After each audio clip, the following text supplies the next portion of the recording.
একটা সত্যি কথা বলি, যেটা শুনলে হয়তো আপনার মাথায় একটু ঘুরে যেতে পারে।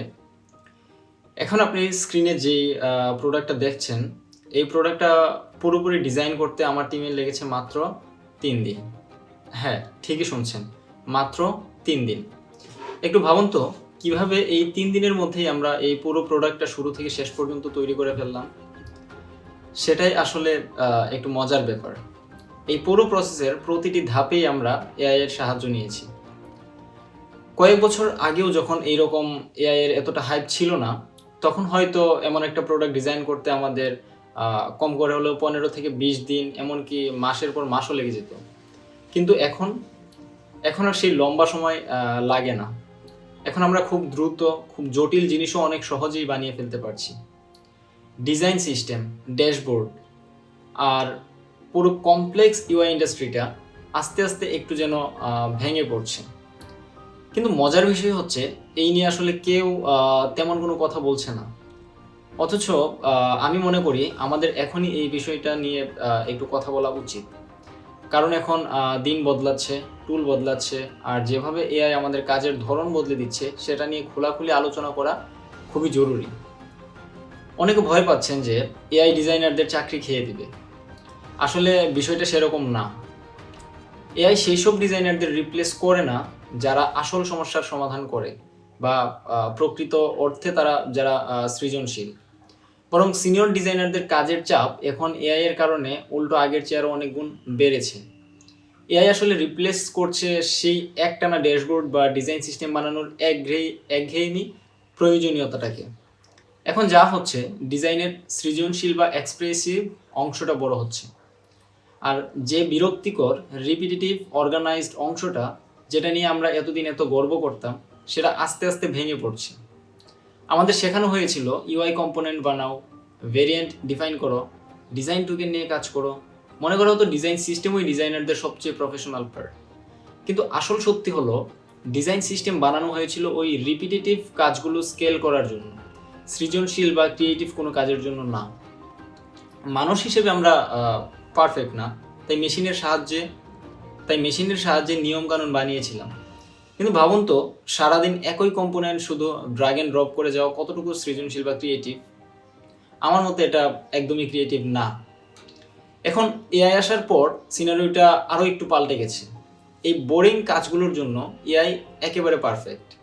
যদি এআই নিজেই ইউআই জেনারেট করতে পারে, মেইনটেইন করতে পারে, আর প্রয়োজনে ভার্সন চেঞ্জ করতে পারে, তাহলে মানুষের হাতে করা ম্যানুয়াল সিস্টেমের আসলে তেমন দরকারই নাই আমার মতে। এটা একটা তেতো সত্যি যদিও, যে কয়েক বছর ধরে বলা হচ্ছিল সবারই একটা ডিজাইন সিস্টেম থাকা দরকার। সেটা অনেকটাই ছিল বড় টুলগুলোর একটা মার্কেটিং কৌশল আমার মতে। কারণ হচ্ছে বড় ডিজাইন সিস্টেম মানে বড় টিম, আর বড় টিম মানে বেশি টুল, ওই টুলগুলোর বেশি বেশি লাইসেন্স বিক্রি করা। বাস্তবে খুব কম প্রোডাক্টে এত বড় সিস্টেমের দরকার হয় আসলে। এখন যেহেতু এআই সাধারণ ভাষার কমান্ড থেকেই ইন্টারফেস বানিয়ে দিচ্ছে, তাই অনেক বড় লাইব্রেরি ধরে রাখার আমার মনে হয় দিনটা শেষ। এবার একটু ড্যাশবোর্ডের কথা বলি। ডিজাইন সিস্টেমের পরে আমরা ড্যাশবোর্ড সেল করতাম। দেখতে খুবই চমৎকার, সব চার্ট, গ্রাফ, ডেটা টেবিল এসব দিয়ে ভরপুর। কিন্তু আসল সত্যিটা হলো বেশিরভাগ ড্যাশবোর্ডে আসলে একটা ইনফরমেশন ডাম্প। ধরে নেওয়া হয় ইউজার জানে সে কী খুঁজছে, আর তার সামনে এক গাদা ডেটা ছড়িয়ে দিয়ে বলা হয়, এই নাও, বোঝো এবার নিজে। এর মানে হলো প্রচুর কগনিটিভ লোড, যা মানুষ হিসেবে আমরা কখনোই চাই না, বা ইউজার হিসেবে আমরা কখনোই চাই না। তাহলে আসলে সমাধানটা কি? আমরা এখন ড্যাশবোর্ড ডিজাইন থেকে ইন্টেন্ট বেসড ডিজাইনের দিকে যাচ্ছি আমার মতে। এখানে ইউজারকে বলা হবে না তুমি খুঁজে নাও, বরং সিস্টেম নিজে থেকেই বলবে এই মুহূর্তে তোমার এই তথ্যটা জানা জরুরি। অর্থাৎ ইউজারকে আর ডেটা আলাদা করে বিশ্লেষণ করতে হবে না, এআই নিজেই মিনিং বা অর্থটা তুলে ধরবে। অনেকে ভাবতে পারেন তাহলে সব কিছু কি চ্যাটবট স্টাইল হয়ে যাবে, চ্যাটবট বা চ্যাট জিপিটির মতো করে হয়ে যাবে? আসলে যে বিষয়টা তার মতো না। আমাদের ভবিষ্যৎ হচ্ছে অ্যাডাপটিভ এবং কনটেক্সচুয়াল সিস্টেম, যা বুঝবে আপনি কোন পরিস্থিতিতে আছেন এবং ঠিক সেই মুহূর্তে আপনার আসলে কি দরকার। আমরা এত বছর ধরে ড্যাশবোর্ড বা সিস্টেম পারফেক্ট করার জন্য যে চেষ্টাটা করেছি, সেগুলো ছিল মানুষ আর ডেটার মাঝে একটা ব্রিজ বা সাঁকো, কিন্তু এখন টেকনোলজি সেই ব্রিজের বা সাঁকোর প্রয়োজনীয়তাটা আসলে অনেকটাই কমিয়ে দিচ্ছে।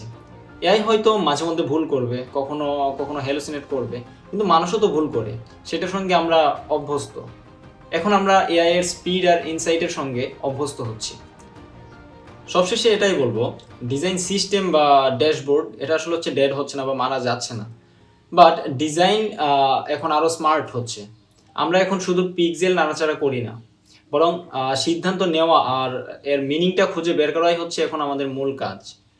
আপনি কি মনে করেন, ডিজাইন সিস্টেম বা ড্যাশবোর্ড কি আসলেই এখন সময়ের অপচয়? কমেন্টে জানাতে ভুলবেন না। দেখা হবে পরের ভিডিওতে। টাটা।